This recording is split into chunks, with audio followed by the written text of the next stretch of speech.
Jésus-Christ revient bientôt. L'Église doit se préparer à l'avènement du Christ. L'Église que nous sommes, devons-nous chacun être prêt. L'Église doit être prête. L'Église, l'épouse, doit mettre, doit se tenir prête pour recevoir l'époux. Raison pour laquelle, bien-aimés, nous ne devons en aucune manière ou d'aucune façon corrompre, diluer notre amour que nous avons pour celui-là qui revient bientôt, qui est notre époux, en tant qu'Église, qui est notre époux. Celui-là qui viendra enlever les élus. Frères, prenons les dispositions à l'image de ces 5 vierges sages pour ne pas rater ce rendez-vous de tous les temps. Que va-t-il donc se passer pour permettre à plusieurs de rater ce rendez-vous,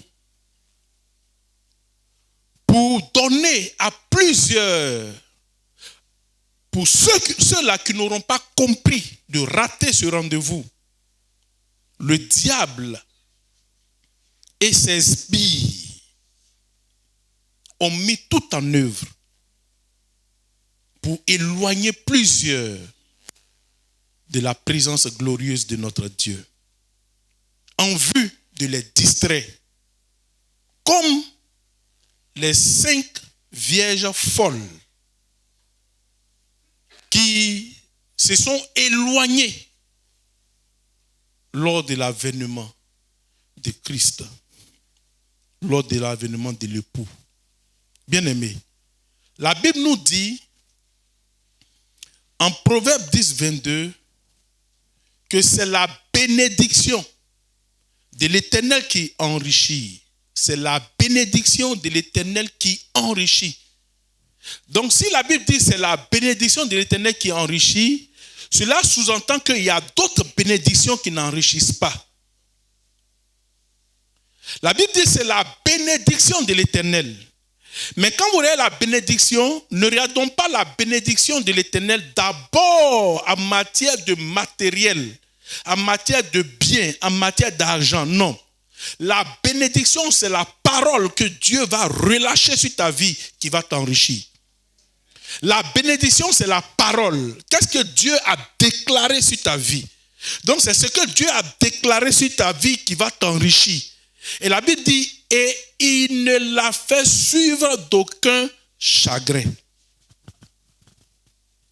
Dieu ne fait pas suivre de sa bénédiction un chagrin. Mais le diable, tout ce que le diable apportera dans ta vie comme étant une bénédiction, en vérité est une malédiction.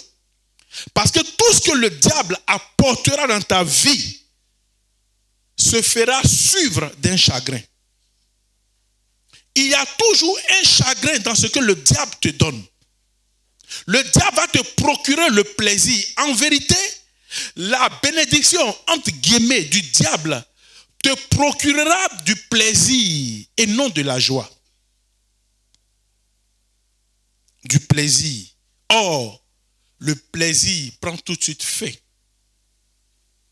Mais la joie de l'Éternel ne s'arrête pas. Dans la joie de Dieu, il n'y a pas de chagrin. Frères et sœurs, malheureusement, beaucoup de nos contemporains, beaucoup de nos frères et sœurs ont perdu de vue la cible, l'objectif.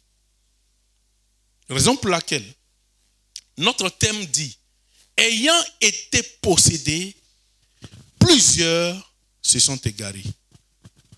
Aujourd'hui, beaucoup sont possédés par le bien de ce monde, par la richesse de ce monde, par le plaisir de ce monde. Et se sont égarés, sont allés loin de Dieu. Frères et sœurs, nous devons faire attention, Église de Dieu. Laissons Dieu nous combler. Laissons Dieu nous donner ce qu'il a prévu pour nous. Aujourd'hui, vous voyez ce que ça fait. Suivons un peu l'actualité. Plusieurs sœurs ont décidé de s'inscrire dans le faux. Plusieurs frères aujourd'hui, pour de l'argent, vont jusqu'à entrer dans des sectes, dans des loges, à cause des biens de ce monde, des biens périssables, frères et sœurs.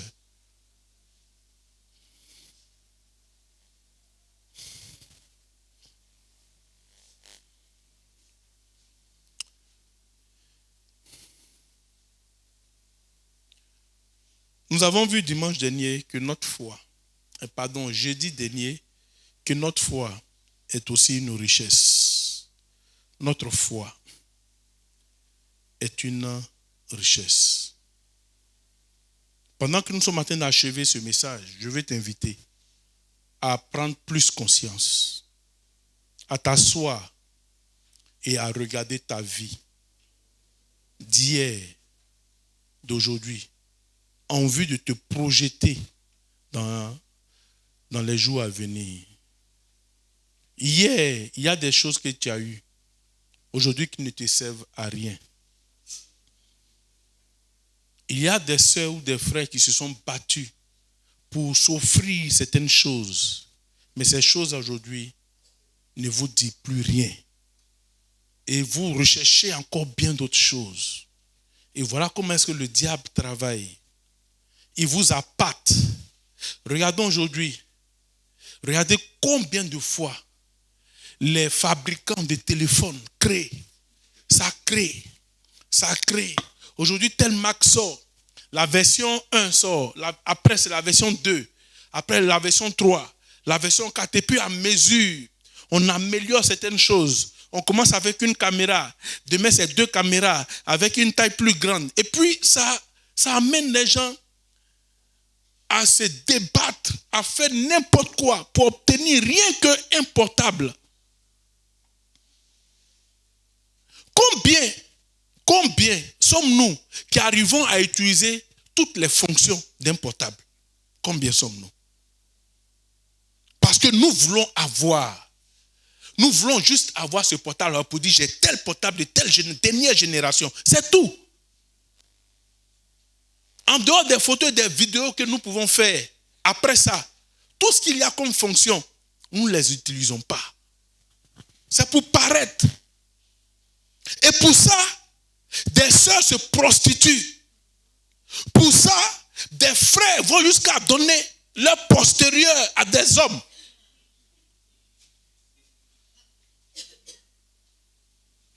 Tu vas te mettre devant ton ami garçon, mais écoutez, pourquoi? Oh, Jésus.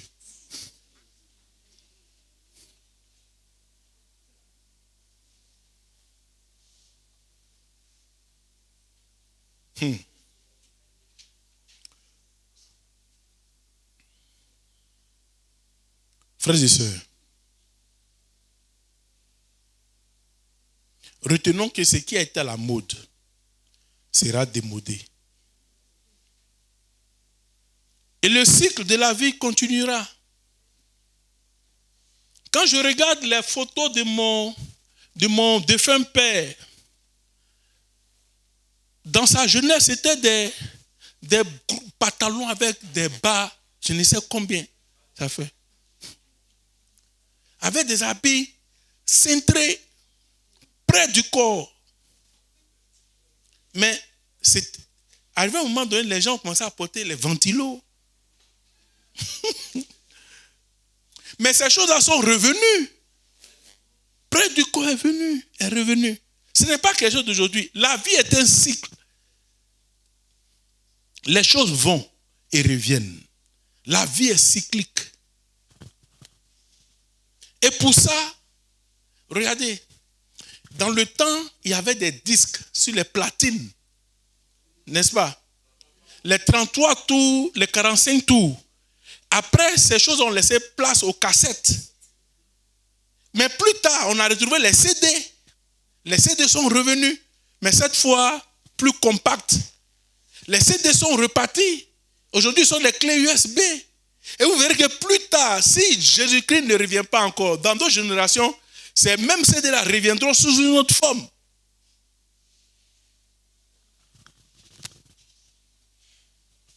On voyait nos mamans porter les chaussures avec des semelles rembourrées bien haut. Mais aujourd'hui, on en voit ça.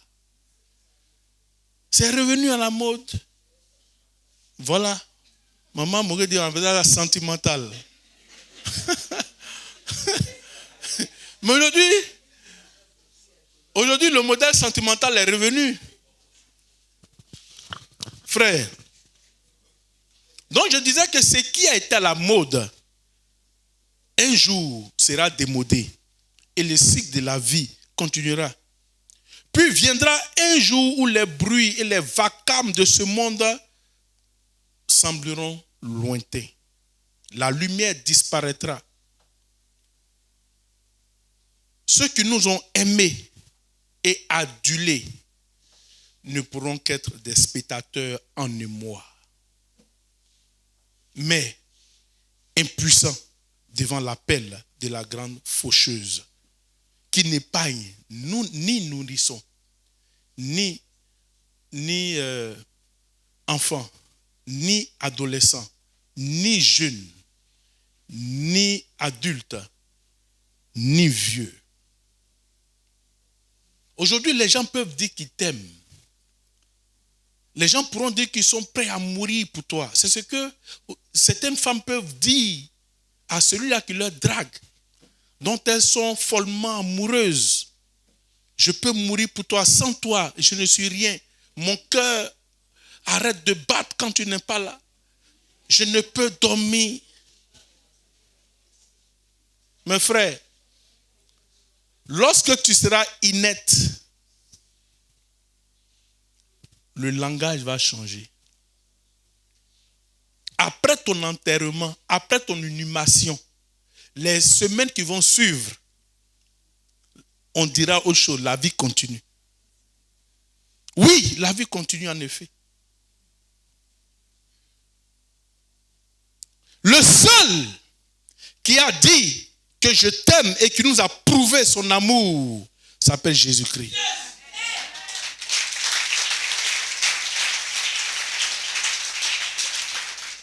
Bien-aimé, Christ t'a aimé avant que tu ne le connaisses. Il a payé le prix à la croix avant que tu ne naisses. Parce que lui, il te connaissait déjà. Bien-aimé, la consternation, aussi la consternation et la désolation seront de la partie. Un vide sera créé dans les cœurs pour un bref moment et la vie suivra son cours, sans plus. Donc pour un homme qui peut t'oublier, regardez, plusieurs parmi nous ont perdu des êtres chers. Il y en a qui ont pleuré pendant des semaines, mais après ça s'est arrêté. La vie a continué. La vie a continué. La vie a continué. Il y a des femmes qui étaient mariées qui ont perdu leur mari, mais plus tard qui se sont remariées. Et puis la vie a continué. Il y a des hommes qui ont perdu leur femme, qui ont pleuré, mais après, qui se sont remariés. La vie a continué. Donc, frères et sœurs, bien-aimés dans le Seigneur, ta vie n'était pas plus importante, au regard de tout ça, n'était pas plus importante et précieuse que la joie, la richesse et la gloire de ce monde. ta vie est bien plus importante. Mon frère, ma soeur, pour ta gouverne, sache que tu as du prix aux yeux de Dieu. Alors ne t'inquiète de rien. À cause de ce que tu as du prix aux yeux de Dieu, ne t'inquiète de rien. Ne t'inquiète de rien. Jésus-Christ est au contrôle. Il est au contrôle. Il sait tout de toi. Il connaît tes besoins. Il sait tes attentes. Alors tu n'as pas à t'inquiéter au point de t'éloigner de lui. Personne ne peut te donner de la joie. Mon frère, ma soeur, personne ne peut te donner. Même ton propre frère, à un moment quand il t'aide, un jour il va te sortir ça. Mais Jésus-Christ ne te dira jamais ces choses. Ne t'inquiète pas. Que les biens de ce monde ne te éloignent pas de Dieu, ne t'égarent pas. Ne te pousse pas loin de Dieu. Car après la mort, il y aura un jugement. Nous comparaîtrons tous devant le trône de Dieu. Pour celui-là qui aura bien vécu sur la terre avec Christ, comparaîtra pour être récompensé. Mais toi qui te seras éloigné de Jésus-Christ, au jugement dernier, tu comparaîtras pour être jugé et condamné. Souviens-toi que tu dois mourir, mais ne meurs pas après la mort. Ne vis pas la seconde mort. Vis seulement la seule mort qui est celle de ta chair, qui doit retourner à sa source qui est la poussière. Mais ton âme ne doit pas subir la seconde mort. C'est pour cela que nous nous battons. C'est pour cela que nous nous battons, bien-aimés. Le reste est à venir. Le meilleur est à venir. Dans le ciel, nous vivrons éternellement. Il n'y aura plus de mort. Il n'y aura plus de mort pour nous qui avons cru. C'est pour cela qu'il te faut te battre maintenant. Pour vivre la plénitude de la gloire de Dieu après notre périple terrestre. Qu'est-ce que le monde peut t'apporter? En quoi le monde peut te garantir le salut? Ne t'inquiète de rien. Lisons Matthieu chapitre 6, versets 25 à 27. Matthieu chapitre 6, versets 25 à 27.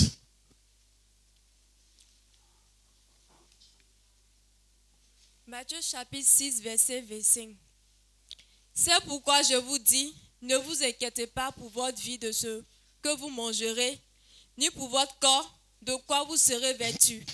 La vie n'est-elle pas plus que la nourriture, et le corps plus que le vêtement? Reprends. C'est pourquoi je vous dis. C'est pourquoi je vous dis. Ne vous inquiétez pas pour votre vie, de ce que vous mangerez, ni pour votre corps, de quoi vous serez vêtus. La vie n'était pas plus que la nourriture et le corps plus que le vêtement. Il dit, ne vous inquiétez pas. Ne t'inquiète pas. Ne t'inquiète pas. De quoi tu vas manger? Ne t'inquiète pas. Ne t'inquiète de rien. Frère, si Dieu prend soin des animaux et même des plantes, que ne peut-il pas faire pour toi? Que ne peut-il pas faire pour toi? Bien-aimé, mon frère, ma soeur, je viens te dire que Satan n'a rien créé et ne peut t'accorder aucune bénédiction paisible et durable. Satan n'a rien créé. Souvenez-vous que quand Satan montre à Jésus la gloire de ce monde, il ne dit pas que j'ai créé. Il dit quoi? Cela m'a été donné. Qui t'a donné la gloire de ce monde? Cela veut dire que lui-même, il n'est même pas propriétaire de ces choses. Alors que tu as le propriétaire de ces choses avec toi, Donc pourquoi laisser le propriétaire pour aller chercher quelqu'un qui est voleur, qui te présente le faux en vue de détruire ta vie?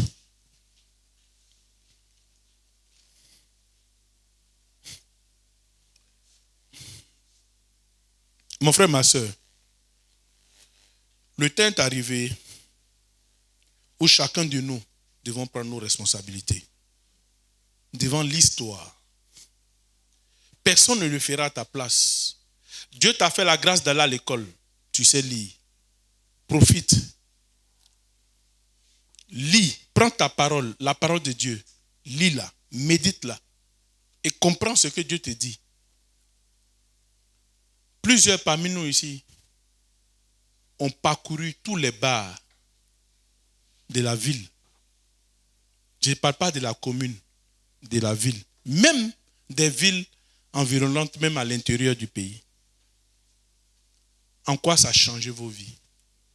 En rien. Ce n'est que des souvenirs.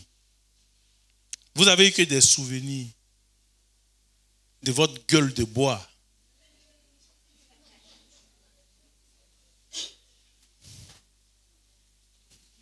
Sans plus. Ça ne vous a rien apporté. Ça n'a crédité aucun de vos comptes. Au contraire. Ça vous a éloigné de Dieu. Ça vous a appauvri. Et ça fait de vous des moins que rien.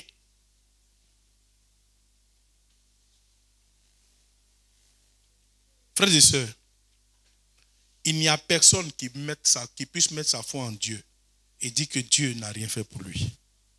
Personne. Celui qui dit qu'il a mis sa foi en Dieu et qu'il a marché selon les préceptes de Dieu et que Dieu n'a rien fait pour lui est un menteur et la vérité n'est point en lui. David même a dit, en Psaume 37 au verset 25, « J'ai été jeune, j'ai vieilli. Je n'ai point vu le juste abandonné, ni sa postérité mendiant son pain. » J'ai été jeune, j'ai vieilli, et je n'ai point vu le juste abandonné. Dieu n'abandonne jamais celui-là qui fait de lui sa priorité. Dieu n'abandonne jamais le juste. Dieu ne t'abandonnera jamais, ma soeur.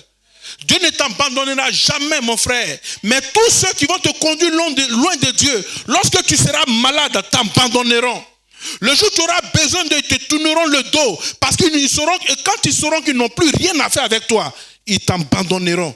Mais l'Éternel t'abandonnera jamais. Jamais. Jamais.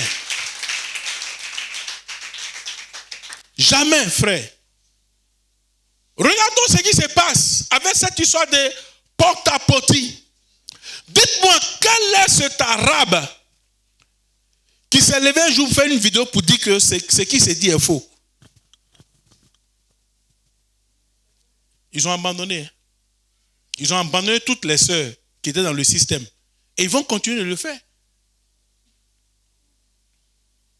Dites-moi, qui de tous ceux avec qui ces sœurs vont faire ces choses-là, qui d'eux s'est levé une fois pour faire une vidéo pour dire c'est faux? Que nous attestons que la sœur était avec nous et qu'il n'y a rien de tout ça.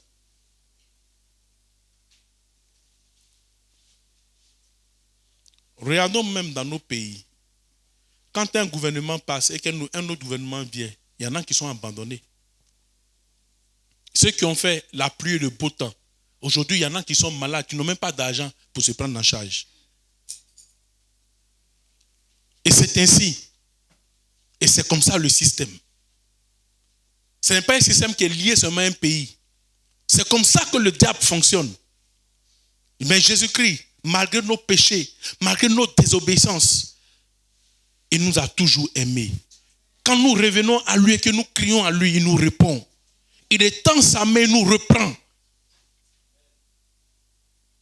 Il nous ramène dans sa glorieuse lumière parce qu'il est amour. Il est amour. Raison pour laquelle je viens encore te dire d'une manière péremptoire que Jésus-Christ ne t'abandonnera jamais.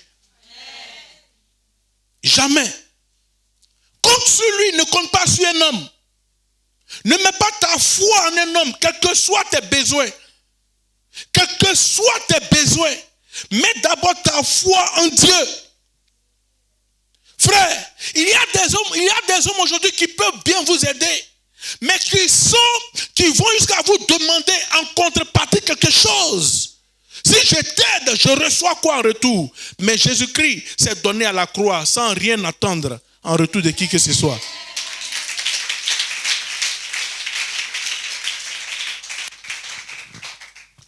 Malheureusement, les chrétiens ont plus confiance aux hommes qu'en Christ. Les chrétiens ont pour parole d'évangile ce qu'un homme peut leur dire. Mais quand on te dira, Dieu dit, garde ta foi, ça sera insuffisant. Mais si un homme vient te dire, non, laisse, je gère ça, tu vas plutôt croire. Parce que c'est un homme qui t'a parlé. Or, tu oublies que l'homme est limité. Malgré sa bonne volonté de pouvoir t'aider, Dieu peut lui retirer le souffle de vie. Et toi, tu fais quoi après? Parce que tu as mis ta foi en un homme. Je vous ai rendu le témoin ici de ce jeune frère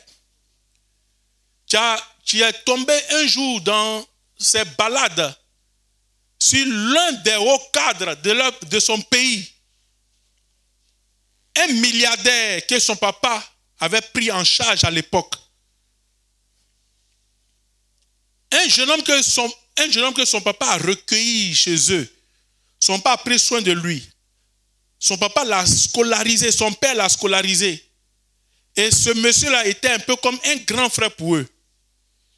Et les circonstances de la vie ont imposé une séparation. Ils se sont perdus de vue. Et lui, c'était la misère. Après le décès de leur papa, c'était la misère. Il s'est retrouvé à la rue. Et un jour, dans sa quête de boulot, il va tomber sur son grand frère par alliance, on va dire ça comme ça. Et le grand frère le voit. Lui ne reconnaît pas le grand frère. Mais le grand frère le reconnaît tout de suite. Le grand frère, avant de monter dans sa voiture, l'appelle. Mais que fais-tu? N'es-tu pas telle personne? Il dit oui. Ton papa était, il dit oui. Tu me reconnais? Non. Mais c'est moi telle personne. Ah, mais ça fait longtemps. Et puis, la joie. Bon, monte dans son état. Je ne veux pas utiliser de mots. Le monsieur le prend. Il le conduit à son domicile. Il lui montre sa maison, il le reçoit, il prend soin de lui. Il le présente à son épouse. Ça, c'est mon frère. Son papa a été là pour moi. Aujourd'hui, on a les nouvelles de papa. Papa est mort. Bon, papa est mort. À qui je fais du bien? À son fils. Bon, tu reviens la semaine prochaine. Là, je pars en mission ce soir. La semaine prochaine, je rentre le dimanche. Le mardi prochain, tu viens. Je vais donner instruction à ma direction des ressources humaines. Tu seras embauché et tu commences le travail. Le mardi matin, il s'élève, il s'en va chez son grand frère par alliance. Avec toute l'assurance qu'il va commencer le travail. L'argent qu'on lui a donné, il s'est offert de nouveaux vêtements. Ah oui, une belle chaussure.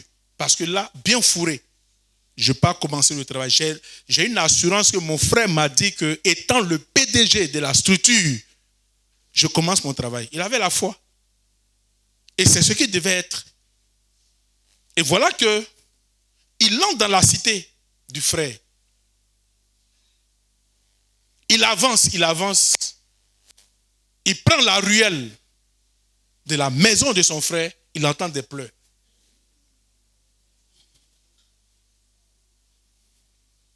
Au fur et à mesure qu'il avance, il se dit non, c'est tellement que ça peut être un autre voisin. Ce n'est pas pour lui là. Il avance, il voit que les gens sortent de la maison du frère. Il se renseigne, mais qu'est-ce qui se passe? On dit le monsieur est mort. Non, c'est faux. À mesure qu'il avance, la réalité devient la vérité.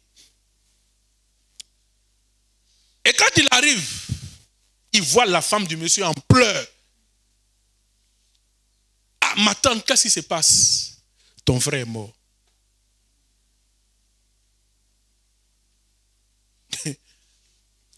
Doit-il pleurer parce que son frère est mort ou doit-il pleurer parce que le ciel lui est tombé là-dessus? Doit-il pleurer parce que son frère est mort ou doit-il pleurer parce qu'il doit retourner à nouveau dans la galère? Lui qui avait vu sa galère prendre fin. Voilà ce que c'est. Voilà la différence. Dieu ne meurt pas. Dieu, la Bible dit, il veille sur sa parole pour accomplir ses effets. La Bible dit en Ésaïe 55, lorsque nous parcourons les versets 10 et suivants, il dit comme la pluie et la neige descendent du ciel et n'y retournent point, sans avoir arrosé, fécondé la terre et fait germer les plantes, sans avoir donné de la semence au semeur et du pain à celui qui mange. Au verset 11, il dit, ainsi en est-il de ma parole, qui sort de ma bouche, elle ne retourne point à moi, sans avoir exécuté ma volonté et accompli mes desseins. Voilà ce que Dieu dit. Frère, Dieu ne peut pas te dire quelque chose et ne pas voir la chose s'accomplir. Il a dit, ne t'inquiète pas, il prendra soin de toi. Ne vous inquiétez ni de rien, ni de quoi vous mangerez, ni de quoi vous boirez.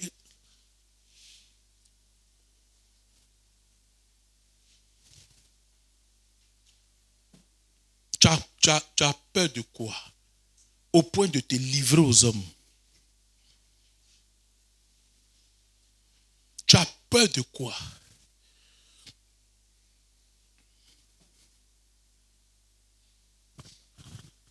Frère, comprenons ces choses. La richesse de cette terre, c'est vrai, et je le redis, nous avons besoin des biens pour nous prendre en charge. Mais laissons Dieu nous les donner. N'allons pas compromettre notre salut pour des biens périssables qui vont nous éloigner de Dieu.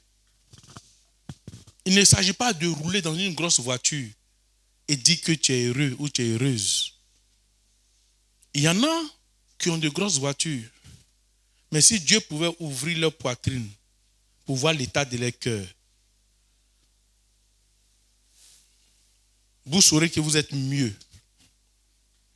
Et que le fait de rouler une grosse voiture, dormir dans une grande maison, ne garantit pas la paix intérieure. Imaginez-vous quelqu'un à qui on va demander,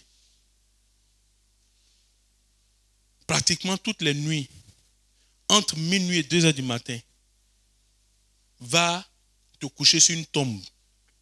Tu fais quoi? Où est ta joie? Va dans un cimetière, des esprits doivent te rencontrer. Ou alors va dans tel morgue, tu dois avoir des rapports sexuels avec des cadavres. Mais où est la joie de ta richesse? Où est la joie de ta richesse? Il y a des gens qui doivent cohabiter avec des pythons, des serpents dans leur maison. Il y a des gens qui vont momifier des enfants. On tue les enfants, on les sèche. Et ces enfants sont dans les maisons. Et de leur bouche, l'argent sort. C'est de leur bouche que l'argent doit sortir. Et toi, tu prends ça, tu te dis que tu es riche. Tu es pauvre. Tu es malheureux. Tu n'as rien. Tu es misérable. Il y a des gens qui ont des plaies sur les pieds. Ces plaies ne guérissent jamais. Une plaie qui suinte. Tu dois faire des pansements, au moins 3-4 pansements par jour, parce que la plaie coule. C'est ça la joie là.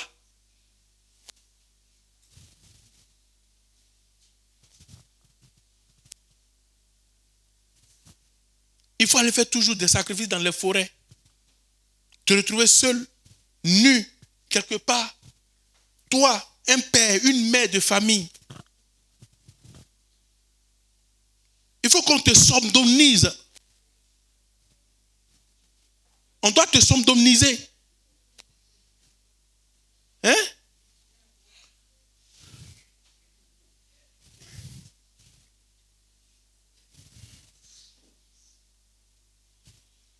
C'est ça la richesse. Et te retrouver avec des couches plus tard.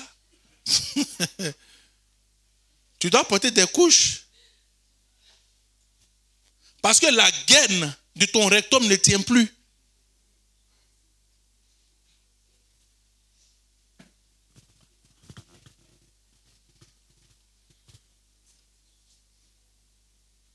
Toi, un garçon, un homme valeureux, sur qui ta famille compte, tu te fais petit devant un autre garçon.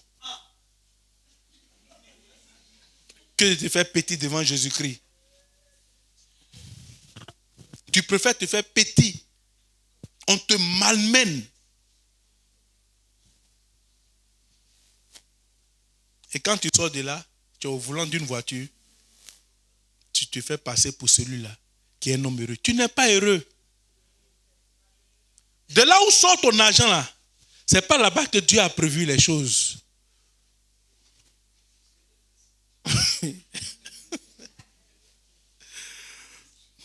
Frère, lisons Ecclésiaste chapitre 2, versets 8 à 11. Il faut que nous prenions, Église, sortons de ces choses. Ne soyons pas envieux. C'est parce qu'il y en a qui sont envieux, qui se retrouvent dans ces choses-là. Tu veux devenir comme les autres? Non. Si Dieu bénit ton frère, rends gloire à Dieu et puis attends ton tour. Sois patient. Aujourd'hui, des chrétiens peuvent avoir de grosses voitures. Nous bénissons Dieu pour cela. Mais si on te dit, où est passé ce frère pour avoir cette voiture? Quelles sont les épreuves, les tentations auxquelles il a été affronté, qu'il a résisté? Tu ne pourras pas. Donc ne viens pas prendre l'Apocalypse de ton frère pour faire ta genèse. Ton frère a résisté, il a prié, il est resté attaché à Dieu. Dieu l'a béni aujourd'hui, toi tu viens, Dieu fait, et puis, c'est pas comme ça se passe. C'est pas comme ça se passe.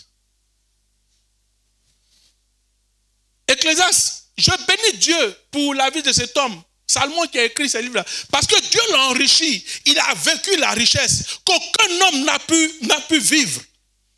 Et aujourd'hui, c'est lui qui s'assoit, qui écrit ces choses-là. Cela voudrait dire que nous devons prendre conscience. Je m'amassais de l'argent. Et de l'or. Oui. Et les richesses des rois et des provinces. Oui. Je me procurais des chanteurs et des chanteuses. Et les délices des fils de l'homme, des femmes en grand nombre. Des femmes en grand nombre. Des femmes en grand nombre. Hey, on va s'arrêter là. On va continuer tout à l'heure. Allons en 1 Romains chapitre 11, verset 3. Vous allez voir les femmes en grand nombre, c'est que c'est. 1 Roi chapitre 11, verset 3. Excusez-moi. 1 Roi chapitre 11, verset 3. Il dit quoi? Il eut 700 princesses femmes et 300 concubines. Ça fait combien? Ça fait combien? Ça c'est Salomon ça. 1000. Dites-moi, vous connaissez quelqu'un qui a eu 1000 femmes comme Salomon?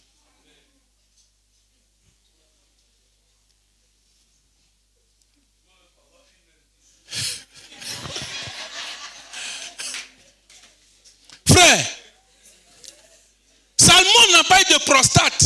Hey! La Bible ne dit pas que Salomon a été atteint d'un cancer de prostate. 1000 femmes. Oh! Qu'est-ce qu'il est endurant. Mais Salomon s'est arrêté un jour pour dire vanité des vanités. Il n'y a rien dedans.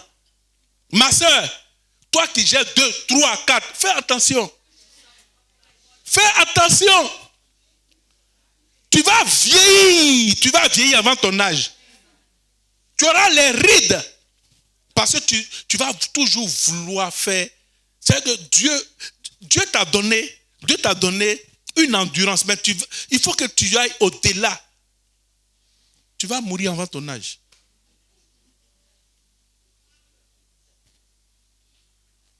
Tu as 4, tu as 3. Chacun a sa puissance.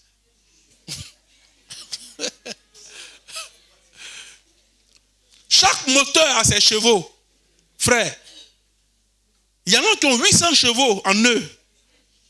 Il y en a même qui ont 1200 chevaux. Il y en a qui peuvent faire 2 heures. Ils roulent seulement. Tu fais quoi?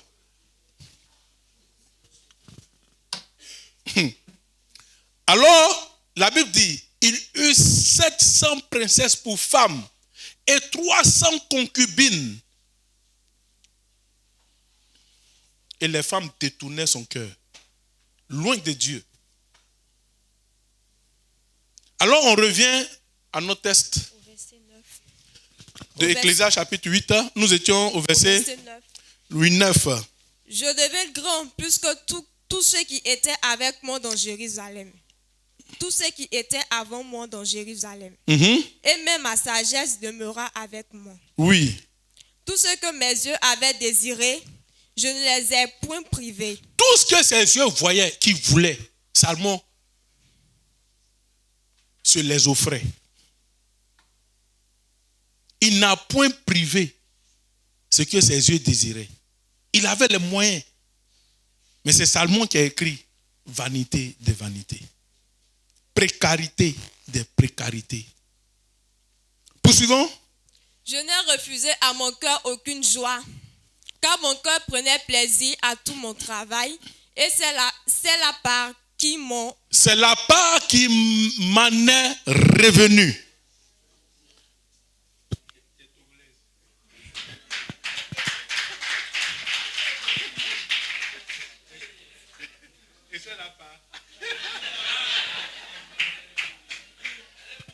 Alléluia. C'est la part qui m'en est revenue. Lisons Ecclésiaste chapitre 2, verset 17 à 19. Ecclésiaste chapitre 2, verset 17 à 19. Oui. Et j'ai haï la vie. Et j'ai haï la vie. Car ce qui se fait sous le soleil m'a déplu. Il a haï la vie. Salomon a fini par haïr la vie. Car ce qui se fait sous le soleil m'a déplu. Car tout est vanité et poursuite de vent. Arrivé au moment, Salomon en avait marre. Mais attends, c'est quoi tout ça? Frère, oui, il nous faut un jour nous arrêter. Ma soeur, tu as trop gazé. Tu as trop gazé. Tu as trop tourné ta bosse partout. Quel style d'homme tu n'as pas connu? Grand, gros, mince, tout, tu as tout connu. Tout. Tu as tout connu. Toutes les tailles, tu les as portées. Arrête-toi, mais dis c'est bon. Et là, Jésus-Christ t'a fait grâce. Il y en a qui ont essayé comme toi, qui ont connu la mort dedans. Mais si Dieu te fait la grâce de vivre, reviens à Jésus-Christ. Repends-toi. Donne-lui ta vie. Il n'y a rien dehors. Salomon était fatigué. Salomon était fatigué. Et autant de Salomon, regardez les femmes. C'était les femmes avec des... Non. Ce n'est pas les zouzous. Wow. Il y en avait en qualité. C'était un roi.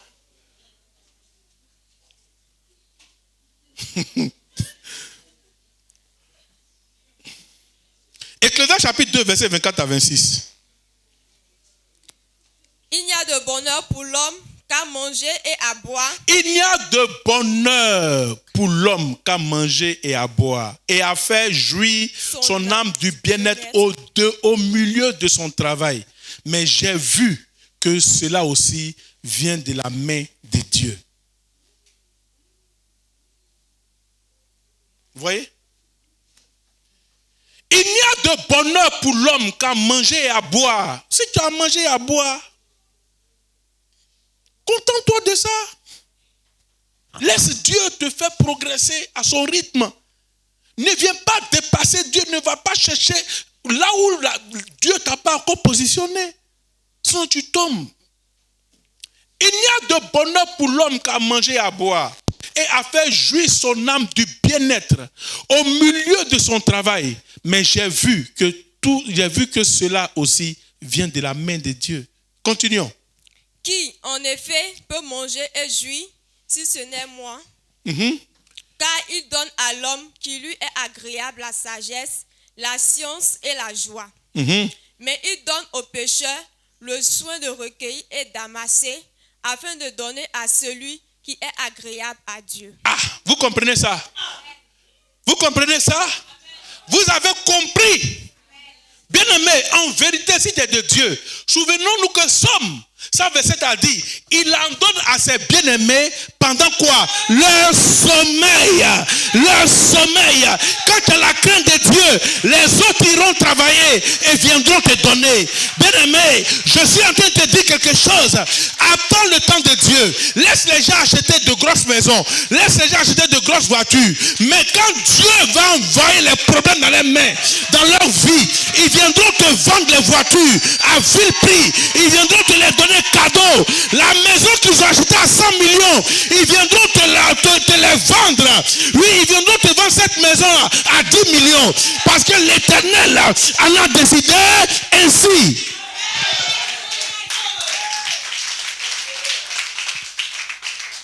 Frère, laissez-les courir. Laissez-les courir. Il y a des gens qui vont acheter des choses chères. Tellement il y a problème dans leur vie.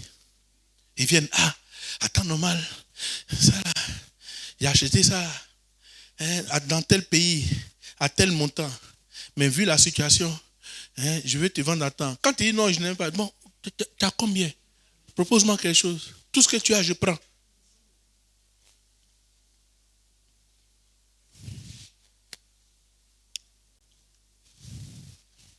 Reprends encore le test, ça me plaît bien. Qui, en effet, peut manger et jouir, si ce n'est moi, car il donne à l'homme qui lui est agréable la sagesse, la science et la joie. Mais il donne au pécheur le soin de recueillir et d'amasser. Le pécheur, le soin de recueillir. Va, donne ton Ariano. Ils n'ont qu'à te pomper. Recueille et viens nous donner.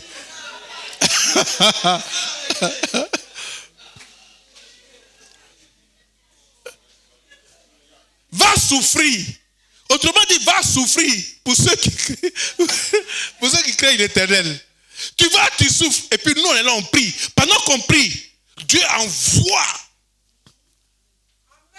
des problèmes dans ta vie, tu ne comprends pas. Le diable te pèse, le diable t'habite, le diable te conduit à la mort. Tu ne comprends pas, rien ne va dans ta vie. Tu vois tes biens, mais ils ne peuvent plus te profiter. Et toi, pendant que tu pries, viens. Voisin, ma soeur, vraiment, tu vois mon collier, c'est en diamant. En temps normal, la valeur marchande, c'est 3 millions. Genre, je l'ai acheté à Dubaï. Après un épisode de porte-à-pote.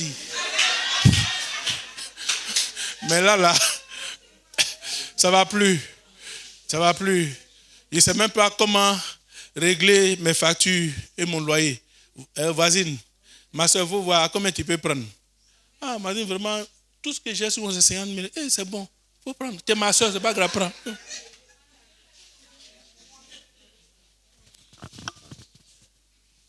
En temps, elle a une maladie. Elle cherche de l'argent. Elle dépense. La maladie ne guérit pas. La maladie ne se dissipe pas. Les médecins même sont fatigués. Ah, ma soeur, ça ne va pas. Ordonnance sur ordonnance. Examen sur examen. Perfusion sur perfusion. Elle cherche l'argent. Elle est obligée de liquider. Ils vont amasser. Et puis ils viennent.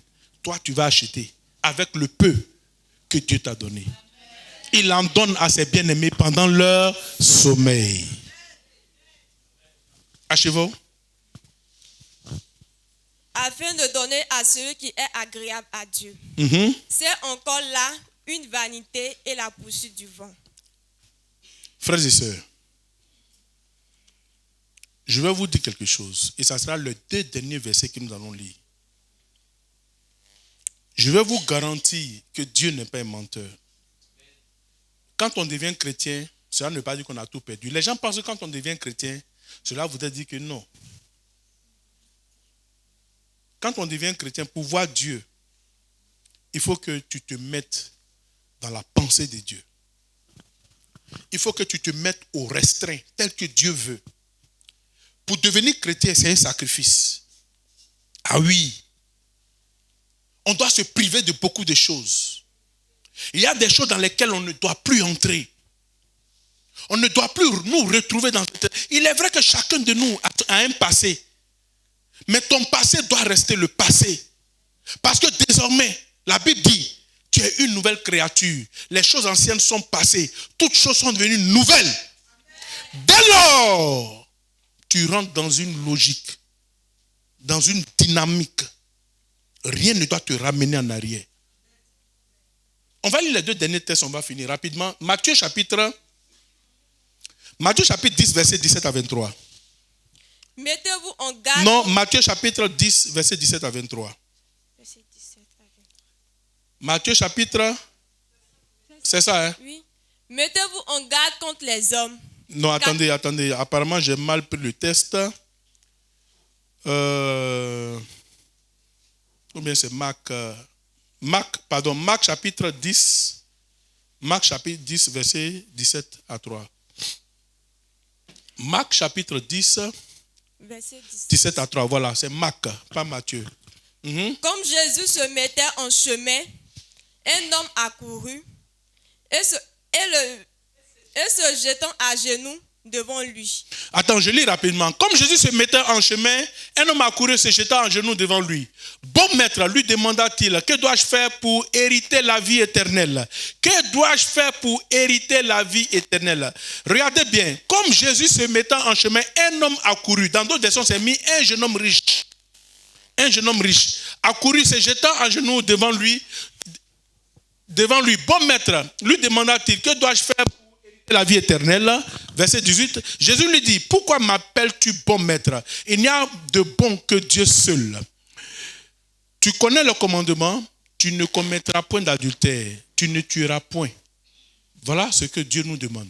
Tu ne commettras point d'adultère, tu ne tueras point, tu ne déroberas point, tu ne diras point de faux témoignages, tu ne feras pas tort à personne, tu ne feras tort à personne. Honore ton père et ta mère. Suivant. Il lui répondit, maître, j'ai observé toutes ces choses dès ma jeunesse. Jésus l'ayant regardé l'aima et lui dit, il te manque une chose. Va, vends tout ce que tu as, donne-le aux pauvres et tu auras un trésor dans le ciel. Puis viens et suis-moi. Ça, c'est la rénonciation. Quand tu veux marcher à la suite du Christ, il faut renoncer à toutes ces choses. Renonce à toutes ces choses. Quand tu veux suivre Jésus-Christ, tu dois être en mesure de ne plus compter. C'est que toi, ta priorité, ce n'est plus les biens. Jésus-Christ l'a eu. Jésus-Christ l'a éprouvé. Jésus-Christ l'a évalué. Est-ce que ce monsieur est prêt à abandonner sa richesse pour me suivre? Ici, beaucoup, les dimanches, n'abandonnent pas leur matelas pour suivre Jésus-Christ dans sa présence. Beaucoup n'abandonnent pas leur sommeil. Beaucoup n'abandonnent pas leur réunion de famille. Beaucoup n'abandonnent pas les funérailles. Beaucoup n'abandonnent pas les baptêmes d'enfants qui ne sont pas en vérité des baptêmes. Un baptême d'enfant n'est pas un baptême. On ne baptise pas un enfant. Et pour cela, il y en a qui ne viennent pas adorer Dieu, qui vont s'asseoir pour manger les croquettes. Maïs grillé. Popcorn. On te donne un peu de bissap. Tu bois. pour un baptême nul et de non-effet. Pourquoi on n'a pas baptisé Jésus quand il était enfant? Et on a attendu que Jésus-Christ ait 30 ans. L'âge de la majorité en Israël à l'époque. Jésus-Christ a été présenté à Dieu quand il est né. Jésus-Christ n'a pas été baptisé. Mais toi, à cause d'un baptême d'enfant, tu abandonnes ton culte de dimanche. Tu vas t'attendre pour manger popcorn. Un peu de bissap.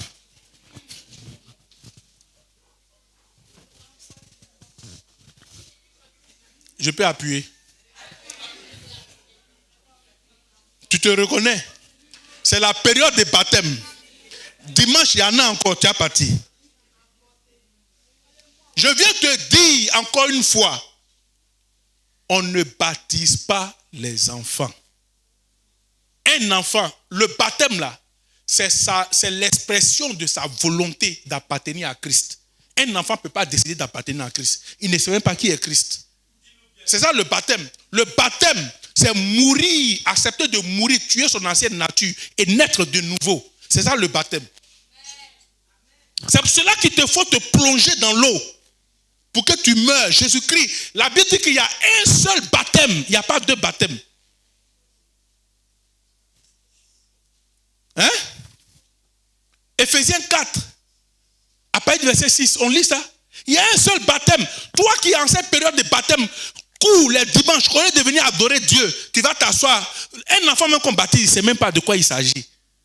On prend un bébé innocent, un enfant de 2 ans, il ne sait même pas qu'est-ce que c'est que le christianisme. Il ne sait rien. On verse l'eau sur sa tête, on lui fait un shampoing. Et puis vous appelez ça baptême. Voilà ce que Dieu dit. Un seul Dieu. Non, remontez un peu au verset 5. Allons au verset 5 s'il te plaît. Il y a un seul Seigneur, une seule foi, un seul baptême. Il n'y a pas deux baptêmes. C'est le baptême que Jésus-Christ a fait que tous nous devons faire. Qu'on me montre un seul verset où en Israël on a baptisé un enfant. Et en dehors de l'eau. C'est dans l'eau. C'est pour ça que ça s'appelle baptême. Ça vient d'un mot grec. Baptismos. On doit te tuer. Tuer ton ancienne nature. C'est une confession de foi. Je proclame que désormais, je tue mon ancienne nature. Je vais appartenir à Christ. Donc je vais mourir. Je vais tuer mon ancienne nature, ma vie pécheresse, et puis renaître à nouveau avec Christ. Et pour ça, toi, tu laisses ton culte. Tu t'en vas t'asseoir pour manger popcorn. Un spaghetti.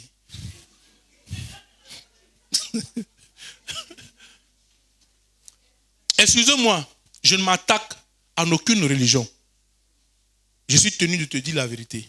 C'est une lucane qui m'est ouverte, je te dis. Ça peut te froisser, mais c'est la vérité.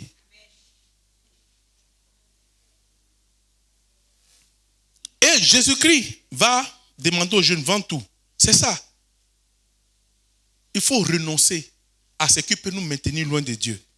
Ce qui peut t'empêcher de suivre Dieu. Renonce à ces choses. Et alors, qu'est-ce qui va se passer? On va rapidement lire le verset 23, 22. Mais affligé de cette parole, cet homme s'en alla tout triste, car il avait de grands biens. Jésus, regardant autour de lui, dit à ses disciples qu'il sera difficile à ceux qui ont des richesses d'entrer dans le royaume de Dieu. Voilà ce que c'est. Aujourd'hui, beaucoup sont attachés à leur richesse. La richesse a rendu plusieurs fous. La richesse les a éloignés de Dieu. La richesse a suscité l'orgueil en eux. La suffisance, la hauteur. À cause de la richesse, on regarde les gens du haut.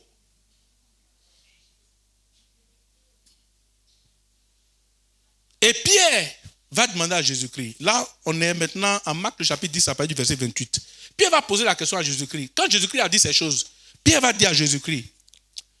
Pierre se mit à lui dire, voici, voici, nous avons tout quitté et nous t'avons suivi. Autrement dit, Jésus, Nous, on a tout quitté, on t'a suivi. Nous, on devient quoi dans l'affaire? Comme tu dis que tous ceux, le monsieur, lui sera difficile parce qu'il est attaché à sa richesse. Et nous qui avons tout quitté, là, nous, on devient quoi dans l'affaire? Et Jésus-Christ va lui dire, je vous le dis en vérité, il n'y a personne qui, ayant quitté à cause de moi, à cause de la bonne nouvelle, sa maison, ou ses frères, ou ses soeurs, ou sa mère, ou son père, ou ses enfants, ou ses terres, ne reçoivent au centuple présentement. Il n'a pas dit demain, maintenant, dans ce siècle présent. Présentement, dans ce siècle présent. Des maisons, il va t'en donner. Des frères, il va t'en donner. Que les gens te disent non, tu es devenu chrétien, on ne veut plus de toi. Accepte, dis, il va te donner des frères, il va te donner des sœurs, il va te donner des mères, il va te donner des enfants. Voilà, maman Mogué ici. Maman Mogué, c'est ma mère. Il m'a donné une mère. Maman Mogué, c'est ça, non? Il m'a donné une mère. Voilà, il m'a donné des frères. Regardez comme vous êtes nombreux. Tout ça, vous êtes mes frères, vous êtes mes sœurs. Je suis heureux. Hein? Il dit même des terres, c'est-à-dire des terrains. Il va te donner des maisons, il va te donner des terrains avec persécution. Nous serons persécutés. C'est pour ça que les chrétiens sont persécutés. Quand tu es chrétien, on te traite de fou, on te traite de bête. On te traite d'insensé. On te dit, mais celui-là, qu'est-ce qu'il a? Hein? Qu'est-ce qu'il a? Allez s'asseoir à tête de prier. Vous n'avez pas le temps. Au lieu d'aller chercher du travail, vous êtes à vous prier. Oui, tout ça sont des persécutions. Ah, ils nous embrouillent. On ne peut même pas dormir. Ils font du bruit. C'est qu'à prier même. Tu te réveilles dans la nuit, tu as prié, ton frère va dire, hey, arrête ça. Avec des persécutions. Et dans le siècle à venir, la vie éternelle. Voilà ce qui nous garantit. Voilà ce qui fait notre joie. Jésus-Christ nous bénira. Lui-même, il a dit. Oh, Dieu nous a dit que sa parole ne revient à lui qu'après avoir accompli ses effets. Frères et sœurs, fais de l'Éternel tes délices. Il te donnera ce que ton cœur désire. Et que Dieu te bénisse abondamment.